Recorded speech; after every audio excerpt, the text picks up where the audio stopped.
আমলটি অত্যন্ত কার্যকরী, অত্যন্ত পরীক্ষিত, যেটা আপনারা করলে বুঝতে পারবেন 1-2 দিনের মাথায়।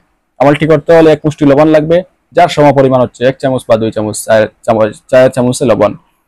তারপরে সূরা ইয়াসিন পুরা সূরা আপনি পাঠ করবেন, লবণের মধ্যে ফু দিবেন, এরকম 7 বার পাঠ করবেন, 7 বার ফু দিবেন। তারপরে ওই লবণটা আপনি ভালো কোনো স্থানে ফেলে দিবেন। অজু অবস্থায় সম্পূর্ণ কাজ করতে হবে, অর্থাৎ আপনি লবণ আনতে হবে অজু অবস্থায়, তিলাওয়াত করতে হবে অজু অবস্থায়। তারপরে আর লবণ ফেলার সময় অজু লাগবে না, অজু ছাড়াও ফেলতে পারেন, সমস্যা নেই। ভালো কোনো স্থানে ফেলে দিবেন। আমার দৃষ্টিতে ভালো স্থান হচ্ছে মসজিদ অথবা মাদ্রাসা। আপনি আপনার স্থান মতো যে কোনো স্থানে ফেলবেন, যেখানে মানুষের পাড়াহুড়ার মধ্যে না পড়ে ওইরকম স্থানে আপনারা ফেলবেন।